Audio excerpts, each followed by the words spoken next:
British राजवटीविरोधात अवघ्या 18व्या वर्षी देशासाठी बलिदान देणारे रत्नागिरी जिल्ह्यातील खेडचे सुपुत्र हुतात्मा अनंत लक्ष्मण कान्हेरे यांना स्वातंत्र्यदिनानिमित्त अभिवादन करण्यात आले। खेड शहरातील 3 बत्ती नाका परिसरातील हुतात्मा अनंत कान्हेरे चौकात असलेल्या त्यांच्या पुतळ्याला दापोली खेड विधानसभा मतदारसंघाचे आमदार तथा राज्याचे गृहराज्यमंत्री योगेश कदम यांनी पुष्पहार अर्पण करून आदरांजली वाहिली। नाशिकचे तत्कालीन जिल्हाधिकारी AMT जॅक्सन हे भारतीयांवर अन्याय करणारे ब्रिटिश अधिकारी असल्याचा क्रांतिकारकांचा आरोप होता। 21 डिसेंबर 1909 रोजी नाशिकच्या विजयानंद थिएटरमध्ये अनंत कान्हेरे यांनी जॅक्सनवर गोळ्या झाडून त्याचा वध केला। त्यानंतर त्यांना अटक करण्यात आली आणि 19 एप्रिल 1910 रोजी ठाणे कारागृहात त्यांना फाशी देण्यात आली। अत्यंत कमी वयात देशाच्या स्वातंत्र्यासाठी प्राणाचे बलिदान देणाऱ्या अनंत कान्हेरे यांचे नाव महाराष्ट्राच्या क्रांतिकारी इतिहासात अजरामर झाले आहे।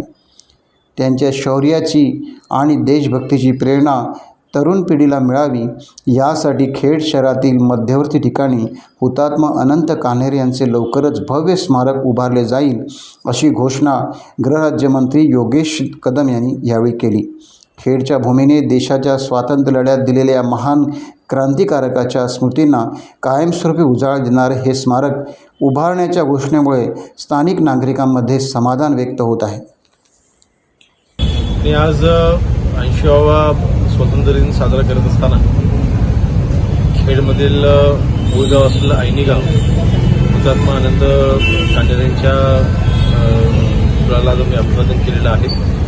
विशेष म्हणजे त्यांच्या मूळ गावी ऐनी गावामध्ये म्हणजे रामदासबाईंच्या बाबतीत 25 लाखाचा निधी आणून आपण तिथलं सुशोभीकरण आपण स्मारक तिथं उभं करत होतो। त्याला अजून वाढीव निधीची मागणी आहे, त्याची देखील तरतूद आम्ही लवकरच करतोय। परंतु खेड शहरामध्ये देखील जे त्यांचं स्मारक आहे या स्मारकाला देखील नवं स्वरूप मिळावं अशा प्रयत्नामध्ये आम्ही आहोत आणि लवकरच त्या दृष्टीने आम्ही प्रयत्न देखील करू आणि त्याच्यासाठी आवश्यक जो निधी असेल त्याचा जो DPR तयार करून घ्यायचा आहे, चांगलं त्याला सुशोभीकरण करण्याकरिता जे काही गोष्टी आवश्यक असतील नक्कीच त्याच्यासाठी आपण पाठपुरावा करू आणि खऱ्या अर्थाने ही आठवण पुढच्या पिढीला देखील राहिली पाहिजे यासाठी नक्कीच आम्ही प्रयत्न करू।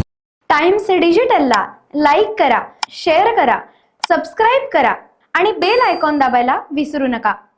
Times digital.